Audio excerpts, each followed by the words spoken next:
അസ്സലാമു അലൈക്കും. ഓർമ്മയിലൊരു നിലാവിലേക്ക് എല്ലാ മാന്യ പ്രേക്ഷകർക്കും വീണ്ടും സ്വാഗതം. ലാ ഇലാഹ ഇല്ലല്ലാഹ്, ആരാധനക്കർഹൻ അല്ലാഹു മാത്രം. ഏക ദൈവ വിശ്വാസിയായ ഇസ്ലാം മതവിശ്വാസികൾ ഊട്ടിയുറപ്പിക്കേണ്ട ഒരു മന്ത്രമാണ്. തീർച്ചയായിട്ടും ആരാധന അതിൻ്റെ ക്രമപ്രകാരം മുറപ്രകാരം നടത്തുക എന്നുള്ളത് ഒരു വിശ്വാസിയെ സംബന്ധിച്ചിടത്തോളം ഏറ്റവും ആവശ്യപ്പെട്ടതാണ്. നമ്മുടെ ആരാധന എങ്ങനെ എന്നുള്ളതാണ് നാം ആദ്യം മനസ്സിലാക്കേണ്ടത്. അത് നമ്മുടെ ഹൃദയത്തിൽ എത്രമാത്രം ആഴ്ന്നിറങ്ങി എന്നുള്ള ഒരു വലിയ ചോദ്യം നിങ്ങളുടെ മുന്നിൽ ഞാൻ നിർത്തുക. മുറ പോലെ ആരാധനകൾ നടത്തുക, തീർച്ചയായും 5 നേരം നമസ്കരിക്കുക എന്നുള്ളത് ഒരു വിശ്വാസിയെ സംബന്ധിച്ചിടത്തോളം ഏറ്റവും വലിയ കാര്യമാണ്. അത് ഹൃദയം കൊണ്ട് വേണം. അത് വെറും ആചാരമായി മാറരുത്. നമ്മുടെ ഹൃദയവിശാലതയും ഹൃദയശുദ്ധിയും ആത്മനിയന്ത്രണവും ആത്മചൈതന്യവുമെല്ലാം ഓരോ നമസ്കാരത്തിൽ മുഴച്ചു നിൽക്കേണ്ടതാണ്. ഓർക്കുക, നമ്മുടെ ഹൃദയത്തിൽ നടക്കുന്നത് മുഴുവൻ അറിയുന്നവൻ അവൻ. തീർച്ചയായിട്ടും ഓരോ വിശ്വാസിയും അവൻ്റെ നമസ്കാരത്തിൽ ആഴത്തിൽ ഇറങ്ങിച്ചെല്ലുന്ന അവൻ്റെ ഹൃദയം കൊണ്ട് സ്നേഹിക്കുകയും ഹൃദയം കൊണ്ട് ആരാധന മുറപ്രകാരം നടത്തുകയും ചെയ്യണം. ആരാധനയ്ക്കർഹൻ അല്ലാഹു അല്ലാതെ മറ്റാരുമല്ല. ഏകദൈവ സിദ്ധാന്തത്തിൽ വിശ്വസിക്കുന്ന ഓരോ ഇസ്ലാമിനെ സംബന്ധിച്ചിടത്തോളം ആരാധനയ്ക്ക് ഒരുപാട് തലങ്ങളുണ്ട്.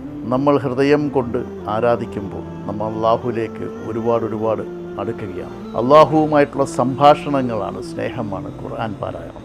ഈ റമദാൻ മാസത്തിൽ തീർച്ചയായിട്ടും വിശുദ്ധ ഖുർആൻ സമയാസമയങ്ങൾ പാരായണം ചെയ്യാൻ ഓരോ വിശ്വാസിയും പ്രതിജ്ഞാബദ്ധരാണ്. 1-2 ഖത്തം ഓതി തീർക്കുന്നതിൽ മാത്രമല്ല, ഓരോ സൂറത്തും ഓരോ ആയത്തും ഓതുമ്പോൾ പാരായണം ചെയ്യുമ്പോൾ അർത്ഥമറിഞ്ഞ് അത് പാരായണം ചെയ്യുമ്പോൾ എത്രമാത്രം നമ്മുടെ ഹൃദയത്തിലേക്ക് അത് ഇറങ്ങിച്ചെല്ലുമെന്ന് നമുക്ക് തന്നെ മനസ്സിലാക്കാൻ കഴിയുന്നതാണ്. ഹൃദയവിശാലതയോടെ ഹൃദയശുദ്ധിയോടുകൂടി ആരാധനകൾ നടത്തുമ്പോൾ അതായിരിക്കും നമ്മുടെ വിജയഭാവി.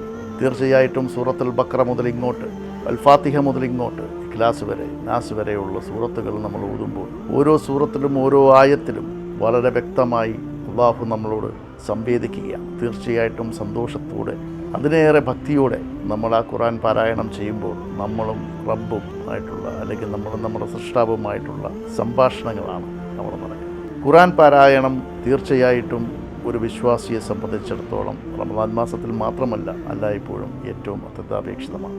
സൂക്ഷ്മതയോടെ ജീവിക്കാൻ പരിശുദ്ധനായ റബ്ബ് എനിക്കും നിങ്ങൾക്കും അനുഗ്രഹം നൽകുമാറാവട്ടെ. ഈ റമദാൻ മാസത്തിൽ ഖുർആൻ പാരായണം തീർച്ചയായിട്ടും നമ്മുടെ ജീവചര്യയായി മാറ്റുക മാത്രമല്ല, തുടർന്നങ്ങോട്ട് റമദാൻ ശേഷമുള്ള ദിവസങ്ങളിലും അല്ലാഹുവിനോടുള്ള സംഭാഷണങ്ങൾ ഖുർആൻ പാരായണത്തിലൂടെ നടക്കട്ടെ എന്ന് ഞാൻ നിങ്ങളോട് എല്ലാവരോടും അഭ്യർത്ഥിക്കുകയാണ്.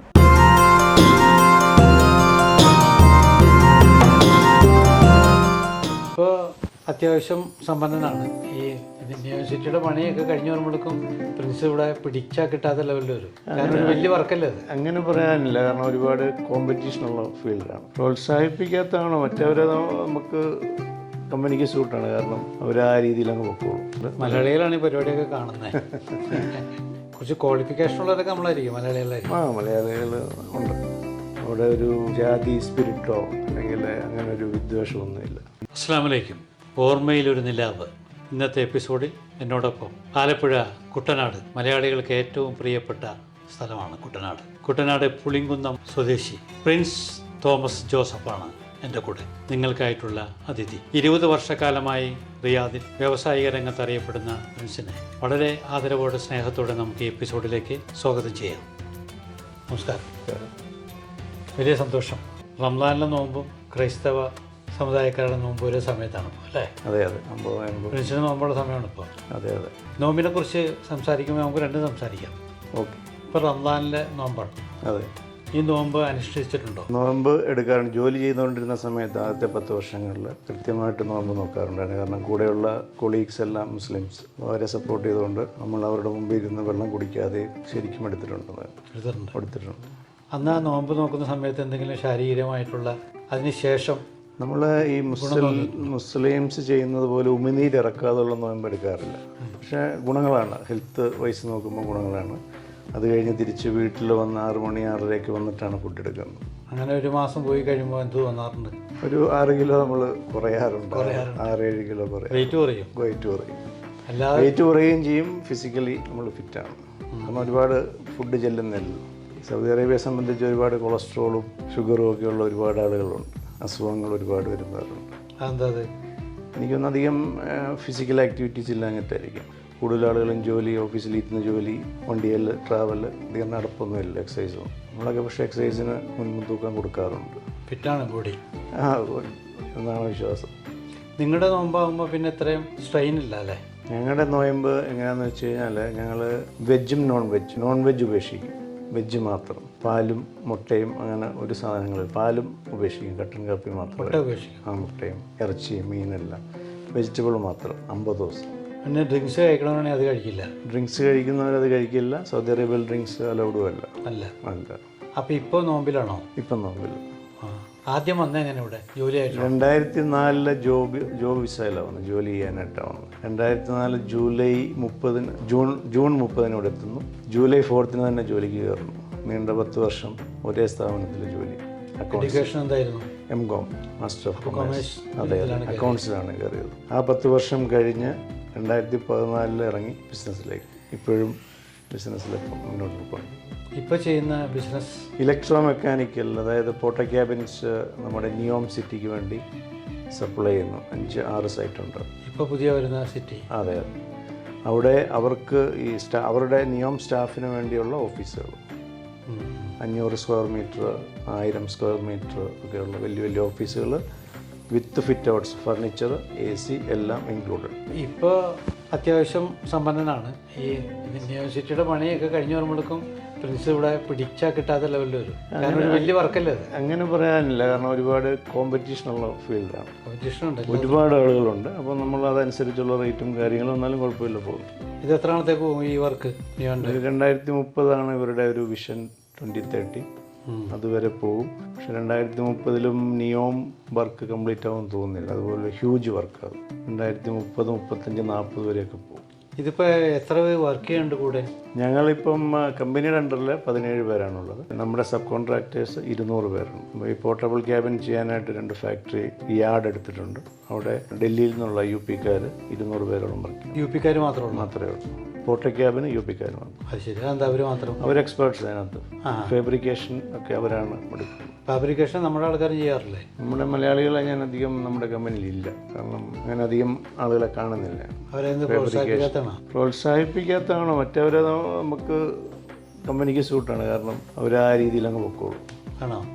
നമ്മുടെ അത്ര സാലറിയും കൊടുക്കണ്ടെന്ന് തോന്നല്ലേ? സാലറി അത്യാവശ്യം നമ്മൾ കൊടുക്കാറുണ്ട്. അല്ല, കമ്പാരിറ്റീവ്ലി മലയാളികൾക്ക് സാലറി കൂടുതലാണ്, UP-ക്കാർക്ക് സാലറി കുറവാണ്. മലയാളീസിന് നമുക്കിപ്പം പോർട്ടർ ക്യാബിൻ ചെയ്യണമെങ്കിൽ 10-200 പേര് കുറഞ്ഞത് വേണം. കാരണം നമ്മൾ ചെയ്യുന്നത് ഹ്യൂജ് 3000 സ്ക്വയർ മീറ്ററൊക്കെ ഒരു മാസം കംപ്ലീറ്റ് ചെയ്യണം. അപ്പോൾ ഈ ആളുകൾ ഡബിൾ ഷിഫ്റ്റാണ്, 2 ഷിഫ്റ്റിൽ ഡേ നൈറ്റ് ചെയ്യണം. എമർജൻസി അനുസരിച്ച് ഇവിടുന്ന് ചെയ്തിട്ട് നമ്മൾ ട്രെയിലറിൽ ട്രാൻസ്പോർട്ട് ചെയ്യും വേണ്ടുന്ന സ്ഥലത്തേക്ക്. ഇവിടെ ചെയ്യുന്നു. ഇവിടുന്ന് എത്ര ദൂരം അങ്ങോട്ട്? 1500 കിലോമീറ്റർ. അത്രയുണ്ടല്ലേ? എന്നിട്ട് ട്രെയിലറിൽ പോകും. അപ്പോൾ നമ്മൾ 500 സ്ക്വയർ മീറ്റർ ഉള്ള ഒരു വീടാണെങ്കിൽ അതൊരു 10 വണ്ടിയിലായിരിക്കും പോകുന്നത്. അവിടെ ചെന്നിട്ടാണ് അത് വെൽഡ് ചെയ്ത് ജോയിൻ ചെയ്യുന്നത്. മെക്കാനിക്സ് ഒക്കെ അവിടുന്ന് പോകും. ഇവിടുന്ന് പോകുന്ന സമയത്ത് നമ്മുടെ ഒരു ടീം അവിടെ പോകും. അവിടെ പോയി എന്നിട്ട് അത് ചെയ്യും. ഇതിനോടനുബന്ധിച്ച് വേറെ എന്തെങ്കിലും വർക്ക് ചെയ്യുന്നുണ്ടോ? ഇതിനോടനുബന്ധിച്ചാണ് ഓഫീസുകൾ ചെയ്യുന്നുണ്ട്, ഫിറ്റ് ഔട്ട്സ്. ഇപ്പോൾ നമ്മളൊരു ഓഫീസ് MD ഓഫീസ് തന്നു കഴിഞ്ഞാൽ അവരാവശ്യപ്പെടുന്ന ഡിസൈനിൽ ഇൻറ്റീരിയർ ഫിറ്റ് ഔട്ട് ഇൻറ്റീരിയറാണ് ചെയ്യുന്നത് വിത്ത് ഫർണിച്ചർ. അപ്പം നമ്മൾ കൂടുതലായിട്ടും വർക്ക് ചെയ്യുന്നത് കാർപ്പൻറ്റേഴ്സ് മറ്റുള്ളവരൊക്കെ എല്ലാവരും ഉണ്ട്. ലാർസൻ ആൻഡ് ടർബോ L&Tയുടെ വർക്കുകളാണ് നമ്മൾ മെയിനായിട്ട് ചെയ്യുന്നത്. L&T അവരുടെ വർക്കേ ചെയ്യാറുള്ളൂ. അവരാണ് നമ്മുടെ മെയിൻ. ഇന്റീരിയർ വർക്കിന് മലയാളികളുണ്ടാവുമായിരിക്കും? ഇന്റീരിയർ വർക്കിനും മലയാളികളില്ല. ഇല്ല. അത് ശരി. എൻജിനീയേഴ്സ് ഉണ്ട്, മലയാളികളാണ് ഈ പരിപാടിയൊക്കെ കാണുന്നത്. ഡ്രൈവർമാരുണ്ട്, പിന്നെ നമ്മുടെ പാർട്ട്നേഴ്സ് എൻജിനീയേഴ്സ് ഒക്കെ മലയാളീസാണ്. കുറച്ച് ക്വാളിഫിക്കേഷൻ ഉള്ളവരൊക്കെ നമ്മളായിരിക്കും, മലയാളികളായിരിക്കും. മലയാളികൾ ഉണ്ട്. എങ്ങനെയുണ്ട് സൗദിയുടെ ഒരു അന്തരീക്ഷം? സൗദി വളരെ നല്ല സഹകരണമാണ് അറബികൾ. അവിടെ ഒരു ജാതി സ്പിരിറ്റോ അല്ലെങ്കിൽ അങ്ങനെ ഒരു വിദ്വേഷമൊന്നുമില്ല. നോയമ്പൊക്കെ മുറിക്കാനായിട്ട് വൈകിട്ട് ഇഫ്താർ പാർട്ടിക്ക് വിളിച്ചു കഴിഞ്ഞാൽ നമ്മളും സൗദികളും എല്ലാവരും ഒന്നിച്ചിരുന്നാണ് ആ ഫുഡ് കഴിക്കുന്നത്. അതൊരു നല്ലൊരു അനുഭവമാണ്. കാരണം കോളേജ് ജീവിതത്തിലൊന്നും എനിക്ക് മുസ്ലിം ഫ്രണ്ട്സ് ഇല്ലായിരുന്നു. ഇവിടെ വന്നിട്ട് കഴിഞ്ഞാൽ അവരെയൊക്കെ കിട്ടുന്നതും അവരുടെയൊക്കെ ഒരു സ്നേഹം ശരിക്കും അതൊരു നമുക്ക് കണ്ട് പഠിക്കേണ്ട കാര്യങ്ങളാണ്. അവർ അതിഥികൾ സ്വീകരിക്കാൻ ഭയങ്കര വളരെ താല്പര്യമാണ്. അതുപോലെ ഇവിടെ ഒരു റോഡിലൊക്കെ ഒരു ആക്സിഡൻറ്റ് ഉണ്ടായെന്ന് വെച്ച് ഒരു സൗദിയുടെ വണ്ടി നമ്മളുമായിട്ട് ഇടിച്ചെങ്കിൽ അവർ ആദ്യം ഇറങ്ങി വന്ന് കൈ തന്ന് വന്ന് ഉമ്മ വന്ന് വളരെ ശാന്തമായിട്ട് സംസാരിച്ച് ഇൻഷുറൻസുകാർ വന്ന് ക്ലോസ് ചെയ്ത് പോവാണ്. അല്ല, നമ്മുടെ ആളോട് ഒന്നുമില്ല, അടി ഒച്ചപ്പാട് ഒന്നുമില്ല. സമാധാനമാണ്. അതൊരു പ്രത്യേകതയാണ് ഇവിടെ, സമാധാനമാണ്. കാരണം ഇവിടെ ഫോറിനേഴ്സ് എനിക്ക് തോന്നുന്നു ഒരുപാട് പേരുണ്ട്, ലക്ഷക്കണക്കിന് മില്യൺ കണക്കിന് ആളുകളുണ്ട്. പക്ഷേ സൗദികൾ അവരുടെ കൂട്ടത്തിൽ നമ്മളെ കൂടെ അക്സെപ്റ്റ് ചെയ്തിട്ടാണ് മുന്നോട്ട് പോകുന്നത്. ഇപ്പം പുതിയ ഭരണാധികാരി MBS മുഹമ്മദ് ബിൻ സൽമാൻ മകൻ അത് വന്നതോടുകൂടി ഒത്തിരി മാറ്റങ്ങളുണ്ട്. Freedom Mohammed bin Salman. ഈ നിയോം സിറ്റിയൊക്കെ അദ്ദേഹത്തിൻ്റെ ഡ്രീം പ്രൊജക്റ്റുകളാണ്. പ്രിൻസിൻ്റെ ഒരു ഇതിൽ ഈ ഇത്രയും ഡെവലപ്മെൻറ്റ്സ് ഇങ്ങനെ വന്നു കഴിഞ്ഞാൽ ഈ രാജ്യം ലോകത്തിൻ്റെ നമ്പർ 1 ആകും. GCCയിൽ നമ്പർ 1 ആയിരിക്കും ഈ രാജ്യം. ഇവിടെ ടൂറിസം സാധ്യതയുണ്ടോ? ടൂറിസം സാധ്യതയ്ക്കാണ് ഇപ്പം MBS ശ്രമിച്ചുകൊണ്ടിരിക്കുന്നത്. ഒരുപാട് പാർക്കുകളും ഒരുപാട് ഇവൻസും ഒക്കെ ഇവിടെ നടത്തുന്നുണ്ട്.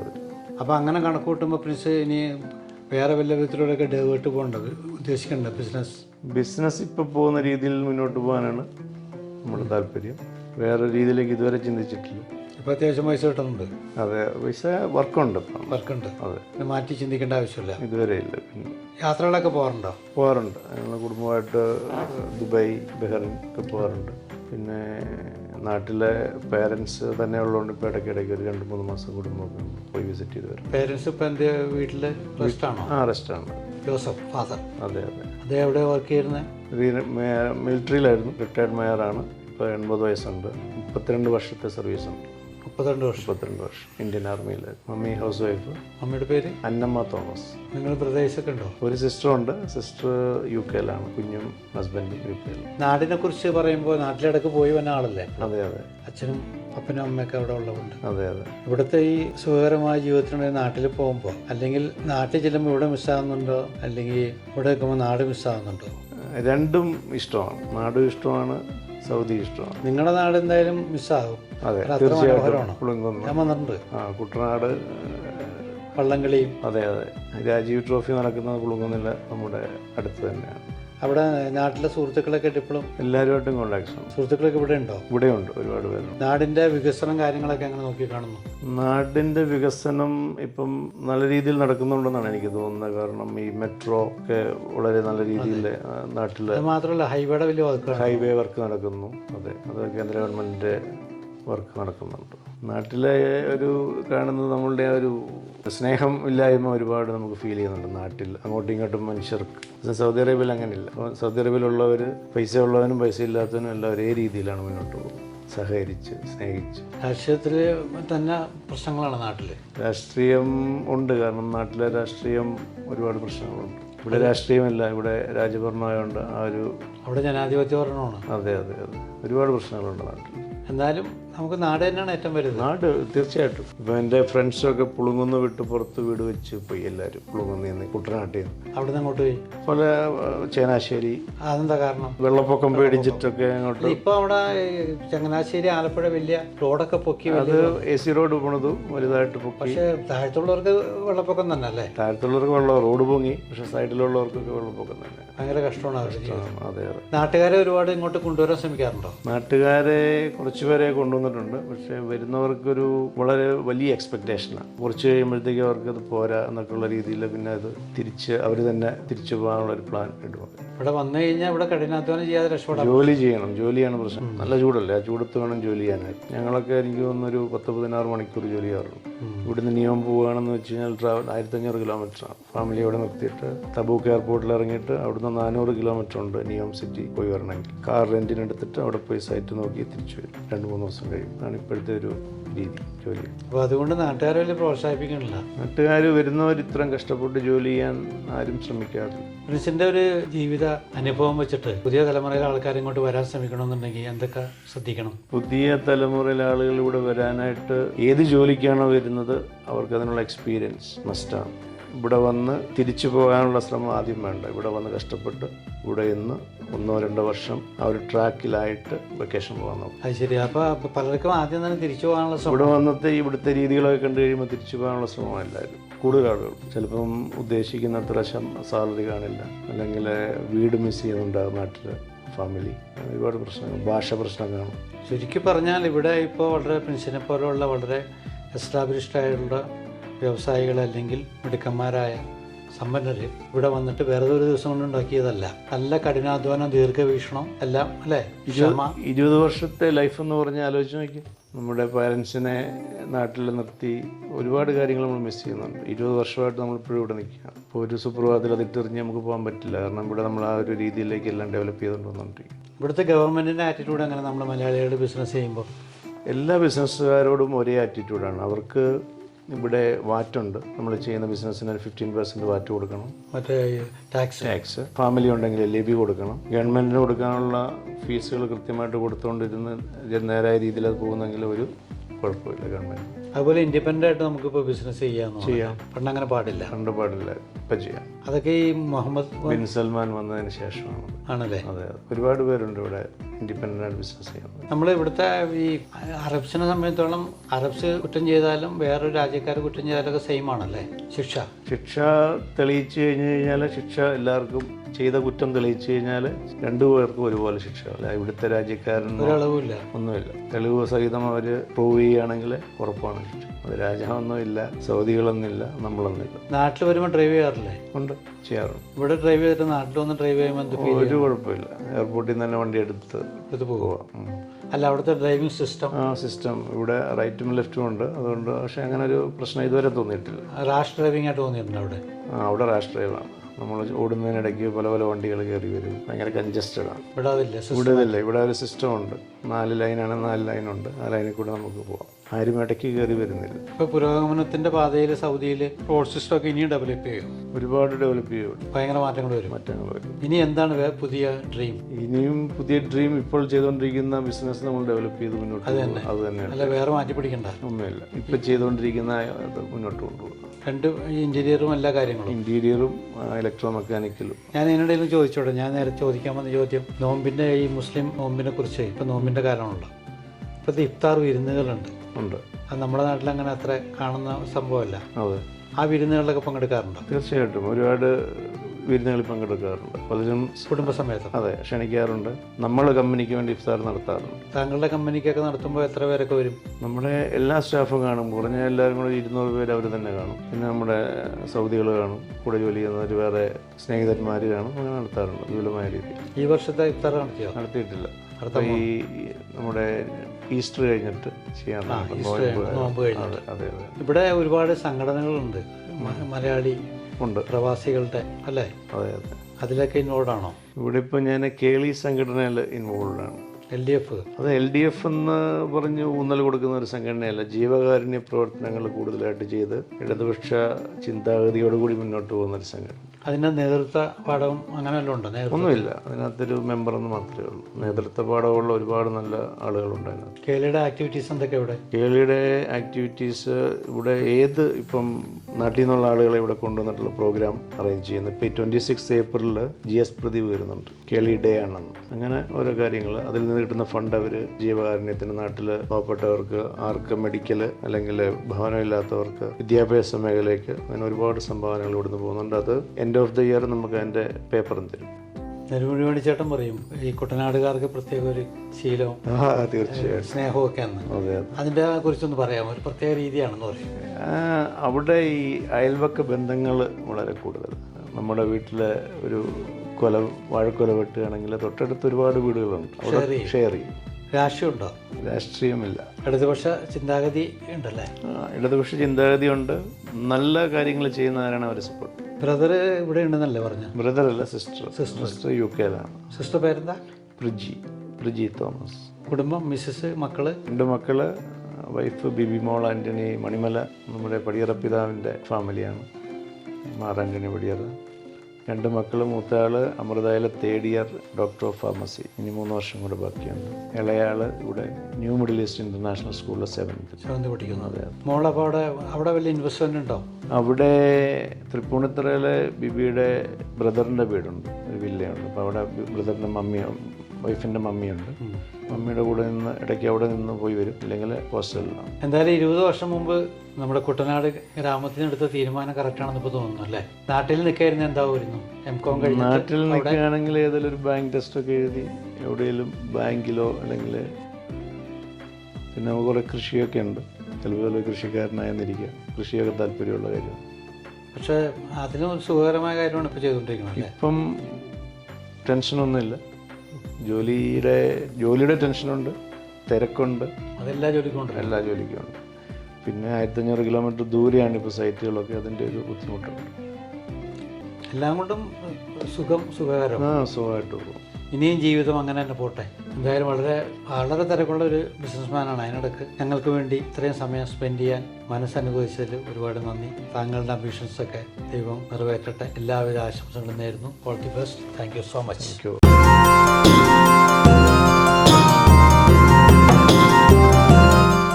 അസ്സലാമു അലൈക്കും.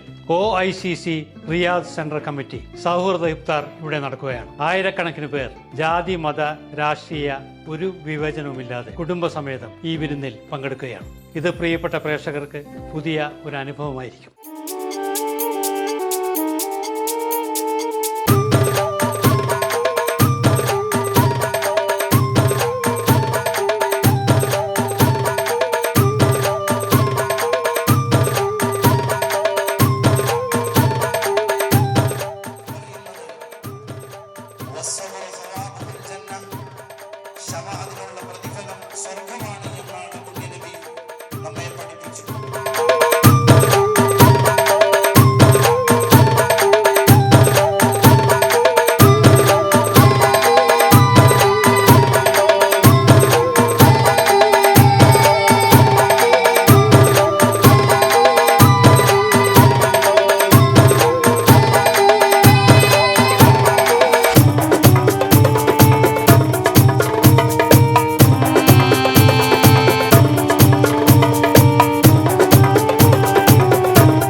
أشهد أن محمد رسول الله.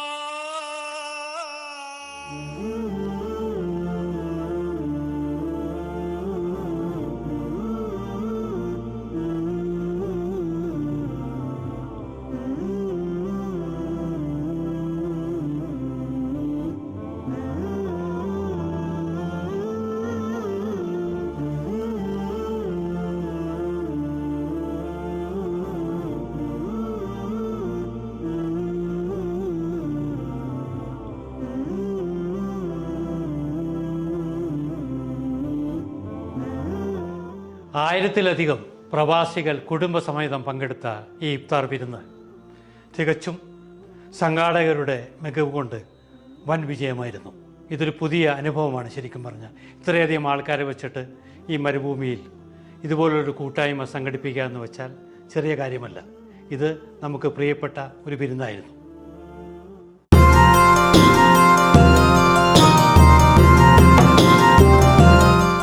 ഓർമ്മയിലൊരു നിലാവിൻ്റെ ഈ എപ്പിസോഡ് ഇവിടെ പൂർണ്ണമാവുകയാണ്. മറ്റൊരു എപ്പിസോഡുമായി നിങ്ങളുടെ മുന്നിൽ നാളെ ഞാൻ എത്തുന്നതായിരിക്കും. ഇൻഷാ അല്ലാഹ്. അസ്സലാമു അലൈക്കും.